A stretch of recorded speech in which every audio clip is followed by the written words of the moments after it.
Covid නිසා දැන් සිද්ධ වෙන්නේ මිනිමෙරුම්. කොවිඩ් තත්ත්වය එන්නම දරුණු වේගෙන එනවා. ඉන්දියාවේ වෙන ඒවා දැක්කම ඇඟ හීතල වෙනවා. එහෙම පසුබිමක ඊයේ ඒ කියන්නේ අප්‍රේල් 29 වෙනිදා මාධ්‍ය හමුවක් ඇඳවපු පෙරටුගාමී සමාජවාදී පක්ෂ අධ්‍යාපන ලේකම් පුබුදු ජයකොඩ කියන කතාව හරිම බරපතලයි. ඒ වගේම දේශපාලනිකයි. පුබුදු කියනවා කොවිඩ් නිසා දැන් සිද්ධ වෙන සිදුවන මරණ තවදුරටත් සාමාන්‍ය මරණ නෙවෙයි. මේව මිනිමෙරුම්. ආණ්ඩුව මේ මිනිමෙරුම් වලට වග කියන්න ඕන කියලා. පුබුදු මෙහෙම කිව්වේ නිකම්ම නෙවෙයි සාක්ෂිත් එක්ක. දැන් මේ වෙනකොට කොවිඩ් ප්‍රසංගතය තුන්වන රැල්ලකට ලංකාව තුල එළඹෙමින් තියෙනවා. දැන් මේක ඉස්සරහ ආණ්ඩුව මොකද කරමින් ඉන්නේ? මේ වසංගතය ඉදිරියේ ආණ්ඩුව මොකද කරමින් ඉන්නේ? ආණ්ඩුව එක්ක උත්සාහ කරනවා දැන් මේ හැදෙමින් යන විරෝධයේ කේන්ද්‍රය මාරු කරන්න. විරෝධයේ කේන්ද්‍රය මාරු කරන්න ආණ්ඩුව රාජ්‍ය ආයතන රජය අවශ්‍ය මැදිහත් වීම අවශ්‍ය මාර්ගෝපදේශනය සමාජයට කළේ නැහැ. කරන්නේ නැතුව ඉඳලා දැන් රෝගය පැතිරෙමින් යනවා. රෝගයේ ඉදිරියේදී තුන්වන හෝ හතරවෙනි රැල්ලක් එන්න ඉඩ තියෙනවා. ඒ සඳහා සූදානම් විය යුතුයි කියන පූර්ව සූදානම තිබුණා.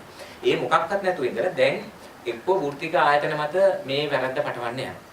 තව පැත්තකින් මේ සිදුවෙන සිද්ධිවල වගකීම කවුරු හරි ආයතනයකට තනි පුද්ගලයෙක්ට බාර කරනවා. උදාහරණයක් විදිහට මේ තරම් කොවිඩ් වර්ධනය වෙලා තියෙන තත්ත්වයක් ඇතුලේ නුවරඑළියේ සැලලිහිණි වසන්තයේ සැනකෙළිය පැවැත්වෙනවා.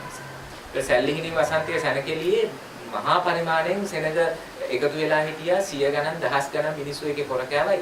එතෙන්දී කොහොමද කොවිඩ් බෝවුනේ කියන එක අපිට දැනගන්න ඕනේ තව සතියකින් දෙන්න. දැන් ප්‍රශ්නේ තියෙන්නේ මේ සමස්තයේ වගකීම නුවරඑළිය නගරාධිපති පිටපටවලා දැන් නුවරඑළිය නගරාධිපති විරුද්ධ විනය පරීක්ෂණ කරනවා කියන විකාරයක් කරනවා. දැන් ප්‍රශ්නේ තියෙන්නේ කවුද නුවරඑළිය කාර්යස් වලට සහභාගී වුණේ කවුද? ඒකට රජයේ ප්‍රබලයන්ගේ ආණ්ඩුවේ ප්‍රමුඛයන්ගේ ළමයි පුතු ඒගොල්ලෝ සහභාගී වුණේ නැද්ද? නුවරඑළිය මල් ප්‍රදර්ශනයේ විවෘත කරන්න අගමැතිතුමාගේ භාර්යාව සම්බන්ධ වුණේ නැද්ද? තව පැත්තකින් ජනතාව මත වර්ධ පටවන්න යනවා. කියන්නේ මේ අවුරුදු කාලේ අවුරුදු කනවා කිය හැමදේම කරන්න ඉඩ දීලා ඒකට අදාළ අවම රෙගුලාසි පවක් ක්‍රියාත්මක නොකර. දැන් උදාහරණයක් විදිහට අද පුවත්පතක අරුණ පුවත්පතේ ආණ්ඩුවට පමණක් කොවිඩ් පාලනය කරන්න බෑ අපි අවුරුදු කෑවා කියලා ආණ්ඩුවේ ඇමති කෙනෙක් කියනවා. ඒ අවුරුදු කනවා වෙනුවට කරේ ඇඳුම් මිලදී ගැනීම සඳහා පෙළඹුවා. ඒකට මේ විශාල වශයෙන් ඇඟලුම් නිෂ්පාදනය කරන සහ ඇඟලුම් අලෙවි කරන ව්‍යාපාරිකයන්ගේ ඉල්ලීම මත ඒක කිසිදු සෞඛ්‍ය රෙගුලාසියකින් තොරව රටේ හැම ප්‍රධාන නගරයකම තියෙන ඇඟලුම් විකුණන තැන්වල වෙළඳ සැල්වල මිනිස්සුන්ට පොරකන්න සැලැස්සුවා. සලස්සලා දැන් කියනවා මිනිස්සුන්ගේ තමයි වැරද්ද මිනිස්සු අවුරුදු කෑවා කියලා. මේ අවුරුදු ගානේ ගෙයින්ගෙට කැම පිටාන ගෙනියන්න එපා කියන එකට අදාළ කියලා තිබුණා. කැම පිටම් මාරු කරගන්න එපා කියන එක කියලා තිබුණා. මෙතන අවුරුදු කණ එකක් නෙවෙයි උනේ. ඇත්තටම උනේ ආණ්ඩුව මේකට අදාළ සියලු රෙගුලාසි ලිහිල් කරලා දැම්මා. දැන් මිනිස්සු මත වැරද්ද පටවනවා. දැන් කියනවා මිනිස්සු තමයි වැරද්ද කරේ මිනිස්සු අවුරුදු කෑවා. මේ කියන්නේ ආණ්ඩුවේ දැන් ඊයේ පෙරේදා කෙහෙලිය රමුක්කැල්ල ඇමතිවරයා කිව්වා අපිට වැරදුනා අපි හිතාගෙන හිටියේ ජනතාව බුද්ධිමත් කියලා. එහෙම එකක් නැහැ. ජනතාව බුද්ධිමත්ද නැද්ද කියන එක නෙමෙයි මෙතන තියෙන ප්‍රශ්නේ. මෙතන තියෙන ප්‍රශ්නේ තමයි නිශ්චිතව සෞඛ්‍ය අමාත්‍යාංශ රෙගුලාසි පනවන්න ඕනේ. ඒකට අවුරුද්දට වෙළඳසැල් වල ඇවිදින අයට, අවුරුද්දට ඥාතීන්ගේ හිත මිත්‍රයන්ගේ ගෙවල් වලට යන අයට, අවුරුද්දට විනෝදචාරිකා යන අයට අදාළ මූලික සීමා කිරීම සහ රෙගුලාසි පනවන්න ඕනේ. ඒක රජය විසින් කරන්නේ නැතුව ජනතාව බුද්ධිමත් ජනතාව මේක කරයි කියලා ඉන්නවනම් එහෙනම් වෘත්තිකයෝ ඕනේ නැහැ. එහෙනම් සෞඛ්‍ය අමාත්‍යාංශයක් ඕනේ නැහැ. එහෙනම් වෛද්‍යවරු ඕනේ නැහැ. විශේෂඥයෝ ඕනේ නැහැ. ජනතාවට හිතලා වැඩ කරන්න. දැන් ප්‍රශ්නේ තියෙන්නේ ඇත්තටම ලංකාවේ කොවිඩ් අවසන් වෙලා තිබුණේ නැහැ. කොවිඩ් අවසන් වෙලා තිබ්බේ නැහැ. කොවිඩ් ගැන පරීක්ෂණ කරන එක තමයි අවසන් වෙලා. මේගොල්ලෝ කරේ සම්පූර්ණ දේශපාලන සංදර්ශනයක් කරේ. කොවිඩ් අවසන් වුණා කියලා දේශපාලන සංදර්ශනයක් කරේ. කියන්න ඕනුනේ අර හැමදාම ජනාධිපතිවරයා ඇවිල්ලා කියන මම තමයි හොඳටම කරේ කියලා ඔප්පු කරන්න කොවිඩ් නැහැ කියලා පෙන්නන්න. කොවිඩ් නැහැ කියලා පෙන්නන්න අහඹ PCR පරීක්ෂණ නතර කරා. පෙබරවාරි මාර්තුවේදීම අහඹ PCR පරීක්ෂණ නතර කරා. ඊට පස්සේ අවුරුදු ගන්න ලොකු රැල්ලක් හැදුවා. අවුරුදු කන්න ඕනේ කියලා රැල්ලක් හැදුවා. ඒ රැල්ලට අදාළව මාධ්‍ය ආයතන හැම එකක්ම භාවිතා කරලා අවුරුද්ද කියන එක සම්බන්ධ මේක හරියටම සම්බන්ධයි අර ඉන්දියාවේ ආගමික උත්සවයට. ඉන්දියාවේ ආගමික උත්සවය කුම්භ මේලා ආගමික උත්සවය. ඒ ආගමික උත්සවය ඇතුලේ තමයි ඉන්දියාවේ මේ තරම් දරුණු ව්‍යසනයක් වුණේ. ඒ ආගමික උත්සවයට සම්පූර්ණ මෝඩිලා රාජ්‍ය අනුග්‍රහය දුන්නා. ඉතින් ලංකාවේ මේ සිංහල දෙමළ අවුරුද්ද සඳහා ලොකු රැල්ලක් හදලා ලෙඩේ බෝ වෙන්න ඇරියා. අප්‍රේල් මාසේ මුල සතියේ රෝගීන් සංඛ්‍යාව 125කින් වැඩි වුණා. අප්‍රේල් මුල සතියේ 125කින් රෝගීන් සංඛ්‍යාව වැඩි වෙද්දී අප්‍රේල් 8-9 වගේ දවස්වල සෞඛ්‍ය අමාත්‍යාංශයේ විශේෂඥ කමිටුව ජනාධිපතිවරයාට වාර්තා කරා රෝගීන් වේගයෙන් වැඩි වෙමින් යනවා. ඒ නිසා අවුරුදු සාප්පු සවාරි වලට අදාළවයි අවුරුද්ද සමරන විදියට අදාළවයි අනිවාර්ය රෙගුලාසි පැනවිය යුතුයි. ඒ වෙලාවේ ජනාධිපතිවරයා කියලා තිබ්බා එහෙම නැහැ මිනිස්සුන්ට උත්සවය කරන්න දෙන්න ඕනේ අවුරුද්දෙන් පස්සේ බලමු.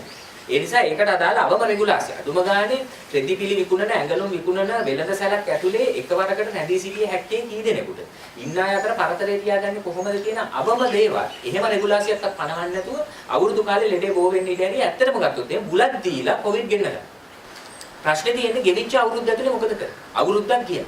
පහුගිය 2020 මාර්තු 20 තමයි මුලින්ම සංචලන සීමා පැනවීමක් නිරෝධායන අධිනීතිය යෝජනා වුණේ. දැන් අවුරුද්දක විතර කාලයක් ගත වුණා. මේ අවුරුද්ද ඇතුලේ මොකද කරන්නේ? එක පැත්තකින් මේ රෝගය ලංකාවට එන වෙලාවෙම සාකච්ඡා වෙච්ච එකක් තමයි ලංකාවේ රෝගීන්ට ප්‍රතිකාර කිරීම සඳහා ප්‍රමාණවත් පහසුකම් නැහැ කියන්නේ. උදාහරණයක් විදිහට දැඩි සත්කාර ඒකක ඇඳන් නැහැ ලංකාව. අඩුයි. වෙන්ටිලේටර් ශ්වසන ආධාරක අඩුයි. මේක තමයි තිබුණු සාකච්ඡාව. ඒ වෙලාවේ ලොකු සංදර්ශනයක් දැම්මා ඒව හදනවා. ඒව ගෙන්නන්නේ ඒක සඳහා මුදල් වෙන් කරන්න කියලා කියද්දි මොකක්ද කිව්වේ මුදල් වෙන් කරේ නැහැ. පහුගිය 2000 අපි ළඟ 2021 අයවැය ගන්න. 2021 අයවැය මුදල් වෙන් කරලා තියෙන්නේ කොහොමද? සෞඛ්‍ය අමාත්‍යාංශයට රාජ්‍ය අමාත්‍යාංශවල ගණනුයි ඔක්කොම එකතු කරාට පස්සේ තියෙන්නේ රුපියල් බිලියන් 220කට අඩු මුදල්. හැබැයි ආරක්ෂක අමාත්‍යාංශයටයි පොලිසියට වෙන් කරලා තියෙන රුපියල් බිලියන් 440ක්. මාර්ග සංවර්ධනයට වෙන් කරලා තියෙන රුපියල් බිලියන් 330ක්. අඩුම ගානේ පාරවල් කාපට් කරන්න දරන ඒ කරන වියදමට සමාන වියදමක්වත් කළේ නැහැ සෞඛ්‍ය වෙන්නේ. ඒ වෙනුවට විමල් වීරවංශලා ඇවිල්ලා මොකද්ද කිව්වේ? එහෙම වියදම් කරන්න ඕනේ නැහැ. එහෙම පිටරටින් දැඩි සත්කාරයක ඇඳන් ගේන්න ඕනේ නැහැ. ලංකාවේ හදනවා කිව්වා ඇඳ. කියලා ලොකු සංදර්ශනයක් කරලා ලංකාවේ ඇඳන් හදනවා කියලා. දැන් කොහේ ඇඳ? දැන් වෙලා තියෙන්නේ මුළු ලංකාවෙම තියෙන්නේ දැඩි සත්කාරයක ඇඳන් 623. ඒකෙන් කොවිඩ් සඳහා වෙන් කරලා තියෙන්නේ දැඩි සත්කාරයක ඇඳන් 104යි. ඒ ඔක්කොම දැන් පිළිලා තියෙනවා. මේ වෙද්දි සියලු ඇඳන් පිළිලා තියෙන්නේ රෝගීන් 150කට 200කට වැඩි පිරිසක් සාමාන්‍ය වාට්ටුවල ප්‍රතිකාර ලබනවා ඔක්සිජන් දෙමින් දැඩි සත්කාරයක ඇඳක් දිය නොහැකි නිසා. දැන් ජනාධිපතිවරයා නිවේදනයක් නිකුත් කළා තියෙනවා එන්නත තමයි අවසාන විසඳුම කියලා. ප්‍රමාදයි. ජනාධිපතිගේ නිවේදනය හොඳටම ප්‍රමාදයි. මාස 7කට 8කට පස්සේ මාස 7-8කට කලින් එන්නත හදන කාලේ තමයි අපි කිව්වේ එන්නතට ප්‍රමුඛතාවය දෙන්න කියලා. එන්නත තමයි විසඳුම කියලා. ජනාධිපති ඒ කාලේ මොකද්ද කර හිටියේ? ජනාධිපති කර හිටියේ අර මැති ඇමතිවරුත් එකතු කරගෙන එක කාලයක හෙළසුවේ කැඳ කියලා කර. ඊට පස්සේ කැඳ කතාව යකටියා. ඊට පස්සේ ආව සුවදරණ. ඒ සුවදරණේ කිව්වේ අර සිසිර ජයගුඩි මහත්තයා හතර වටේ දුව කෑ ගැහුවා බෙහෙතක් හොයාගත්තා. ඕවා කරගෙන හිටියේ අවුරුද්දක්. ඊට පස්සේ ආවා සුදර්ශනී පැණිය. ඊපස්සේ කිව්වා මෙන්න පැණියක් තියෙනවා සුදර්ශනී පැණිය තියෙනවා මේකෙන් තමයි කොවිඩ් හොඳ වෙන්නේ කියලා. ඊට පස්සේ ආව ධම්මික. කෑගල්ලේ ධම්මික බාසුන්නේ. බාසුන්නේ එකපාරට වෙද මහත්තයා වෙලා ධම්මික පැණිය කියලා එකක් කියනවා. දැන් කොහේ ධම්මික පැණිය? එන්නත ගේන්න ඕන වෙලාවෙ එන්නත ගෙනාවේ නැහැ. පැණි අරක මේක හෙළසුවේ කැඳ කී හිටියා. දැන් කියනවා එන්නත තමයි අවසන් විසඳුම කියලා. මේක සම්පූර්ණම විනාශයකට ගමන් කරාට පස්සේ. දැන් අද ඉන්දියාවේ ධනපතියෝ ඉන්දියාවේ හැර යනවා පෞද්ගලික ජෙට් යානවලින්. පෞද්ගලික ජෙට් යාන වලින් ඉන්දියාව හැර ගිහිල්ලා ඔවුන් පෞල් පිටින් ජීවිතේ බේර ගන්න උත්සාහ කරනවා. ඉන්දියාවේ ජීවත් වෙන දුප්පතුන් මරණය වැළඳ ගනිමින් ඉන්නේ. දැන් මේන ධනපතියෝ කොහාට දෙන්නේ? එයයි ලංකාවට එනවා. ඩොලර් 690කට ජායල ප්‍රදේශයේ හෝටලයක නවාතැන් දෙනවා ඉන්දියානුවන්ට කියලා ඉන්දියාවේ පත්‍රිකා බෙදලා.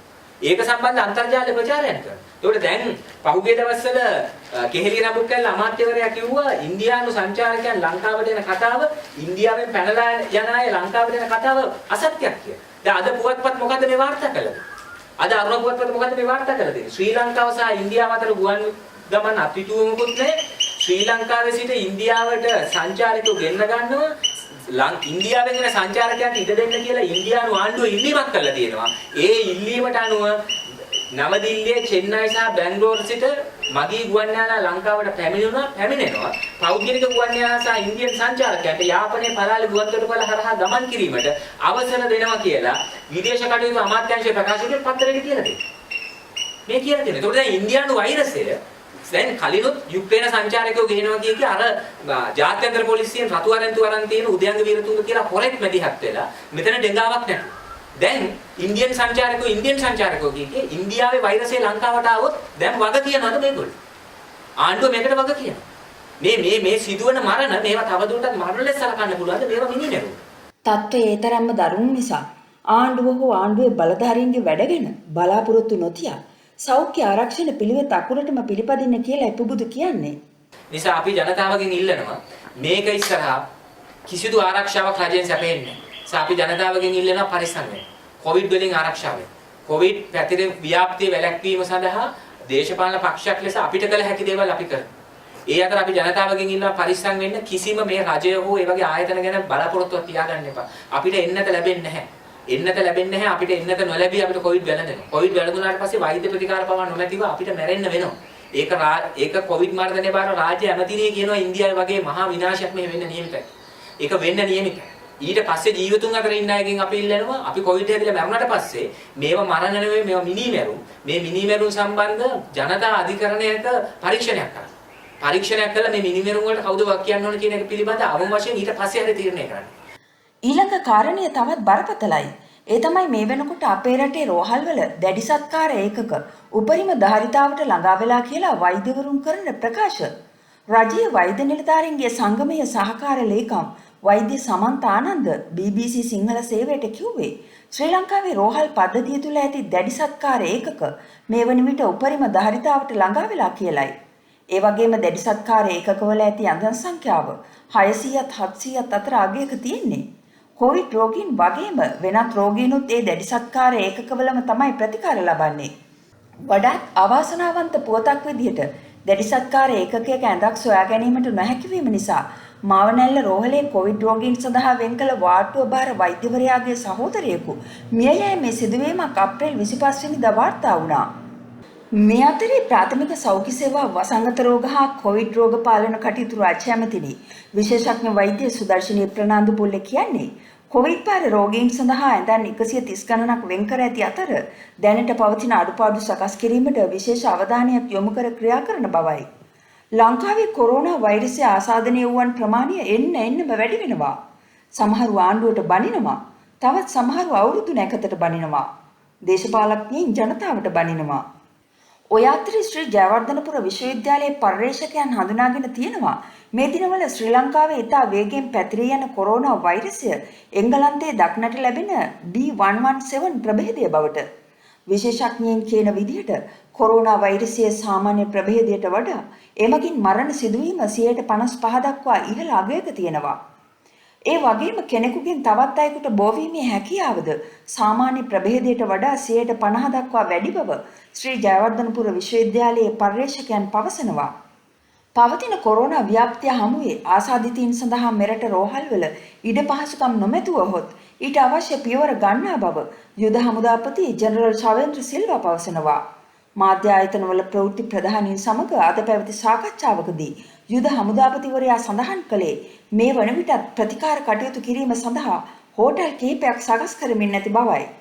අපි මේ අවස්ථාවේදී ස්ත්‍රාංග විනයක් සහිතව කටයුතු කළ යුතු අවධියක්. රටේ කොවිඩ් තත්ත්වය ඉතාමත් සතුටුදායක නැහැ. ඉතින් සෑම පුද්ගලයෙක්ගේම විනයක් තිබිය යුතුයි මේ කොවිඩ් ආසාදනයක් නොවී සිටීමට. ඒකින්ද සෞඛ්‍ය පුරුදු ඉතාමත් සුළු සංඛ්‍යාවක් පැහැදිලි කරන්නේ. ඒ අතර ප්‍රධාන වශයෙන් මුඛ ආවරණයක් පළඳ ගන්න කියන එක ඉතාමත් වැදගත් වෙනවා. ඉතින් කිසිදු පුද්ගලයෙක් එසේ මුඛ ආවරණකින් තොරව තමුගේ නිවසෙන් පිටතට පැමිණෙන්න එපා කියන කතාවයි අපිට දැනුම් දෙන්න තියෙන්නේ. ඒත් එක්කම තමයි අපිට විශේෂයෙන්ම ඉව යුතුව තිබෙන්නේ සාමාන්‍ය කඩවල ඒවත් නැත්නම් සුපර් මාකට් වල ඉන්න සිවිල් උනත් ආරක්ෂක රාජකාරී කරනවලුන්ගේ අපි ඉල්ලා සිටිනවා ඔබගේ ඒ වෙළඳසැලට ඇතුළු වෙන්න පැමිණෙද්දී එවැනි මුවාවරණයකින් තොර වෙන කට්ටිය එවැනි වෙළඳසැල ඇතුළට ඇතුළත් කරගන්න එපා උන්ට පහදලා දෙන්න කාරුණිකව පහදලා දෙන්න මේ බරපතලකම. ඉතින් එවැනි තත්ත්වයක් හැම පුද්ගලයෙක්ට අවබෝධ කරගනිමින් අපි සමාජයක් වශයෙන් එකට එකතු වෙලා මේ කොවිඩ් පරදන්න කටයුතු කරන්න ඕනේ. ඒ වගේම කොරෝනා ව්‍යාප්තිය පාලනය කිරීම සඳහා සෑම පුද්ගලයෙකුගේම සහාය අත්‍යවශ්‍ය බව යුද හමුදාපති ජෙනරල් ශවේන්ද්‍ර සිල්වා පැවසුවා. ලංකාවේ රෝහල් ධාරතාව අනෙකුත් රෝග පාලනය කරගැනීමෙන් කොවිඩ් පාලනය කිරීම සඳහා කරපු ක්‍රියාවලියදී අපිට ඒ ධාරිතාවල අඩුපාඩුවක් තිබිච්ච හින්දා තමයි යුද හමුදාවේ තිබ්බ කොවිඩ් වෙනුවෙන් තිබ්බ නිරෝධායන මධ්‍යස්ථාන අතරමැදි ප්‍රතිකාර මධ්‍යස්ථාන බවට පරිවර්තනය කරලා ඒ ආකාරයෙන් අපි ඒ තත්ත්වය පවත්වාගෙන ගියේ. නමුත් මේ අවස්ථාවේදීත් අපි ඒ ආකාරයෙන්ම ඒ නිරෝධායන කරන මධ්‍යස්ථාන අපි මේ තහවලදී කටයුතු කරලා අපිට සාමාන්‍ය ඔබ දන්නා යුද හමුදාවට 15000ක පමණ නිරෝධායන කිරීමක් අපි කරනු ලැබුවා පසුගිය කාල සීමාවෙදී. ඉතින් ඒ ෆැසිලිටිස් අපිට තිබෙනවා. අපිට මේ වන විටත් 8000ක 10000ක වගේ ධාරිතාවක් මේ රෝහල් වලට අමතරව පවත්වාගෙන යෑමේ හැකියාවක් අපි සතුව තිබෙනවා. ඊටත් අමතරව ඒකත් අපිට මදිනොත් තවත් අපි ඒක වැඩි දියුණු කිරීමේ අපිට හමුදාවලට හැකියාවක් තිබෙනවා. ඒකත් කරලා ඒකත් මදි වුණත් අපි මේ වන විටත් හෝටල් කීපයක් රෝහල් බවට පරිවර්තනය කරනවා. කෙසේ හෝ අපි රටේ ජනතාව බිමට දාන්නේ නැතුව අඩක් උඩ රැකබලා ගැනීමට අපේ ධාරිතාවයන් අනිවාර්යයෙන් වැඩි කරනවා. යුද හමුදාපති ජෙනරල් ශවේන්ද්‍ර සිල්වා කියන විදිහටත් තත්ත්වය එන්නම බරපතලයි. අපටත් ඔබට කියන්න තියෙන්නේ ඔබේ ආරක්ෂාව, ඔබේ පවුලේ ආරක්ෂාව ගැන මීට වඩා සැලකිලිමත් වෙන්න. අත්‍යවශ්‍යම කාරණයකදී හැර එළියට බහින්න එපා. එහෙම නිවසින් එළියට යන්න වුණොත් මුවාවරණ එකක් නෙවෙයි දෙකක්ම පළදින්න. උපරිම ආරක්ෂාව සලසා ගන්න. මොකද මේ උද්ගතව ඇති බරපතල තත්ත්වය හමුවේ රට තුළ හැකි ඉක්මනින් සංචරණ සීමා පැනවීම කළ යුතු බව අදාළ විෂයභාර අමාත්‍යතුමිය වන සුදර්ශනී ප්‍රනාන්දුපුල්ලේ ඇතුළු සෞඛ්‍ය අංශ යෝජනා කළ නමුත් ආණ්ඩුවේ බලධාරීන් ඉදිරියේ එය ප්‍රතික්ෂේප වූ බවත් වාර්තා වන නිසා. ඒ නිසා මේ වැඩේ ආණ්ඩුව විතරක් කරයි කියලා බලන් ඉන්නේ නැතුව අපිත් අපේ යුතුයකම සහ වගකීම ඉටු කරමු. පොදුවේ අපි හැමෝම පක්ෂ පාට ભેද ටික කාලයකට පැත්තකට තියලා මේ කොවිඩ් සතුරාට එරෙහිව පෙළ ගැහෙමු. නැත්නම් දේශපාලනය කරන්න රටක්, දේශපාලන බලය ක්‍රියාත්මක කරන්න ජනතාවක් ඉතුරු වෙන එකක් නැහැ. අවසන් වශයෙන් අපිට කියන්න ඉතුරු වෙලා තියෙන්නේ ජේ.ආර්. ජයවර්ධන ජනාධිපතිතුමා කිව්වා වගේ ඔබේ ආරක්ෂාව ඔබම සලසා ගන්න කියලයි. ඒ විතරමයි.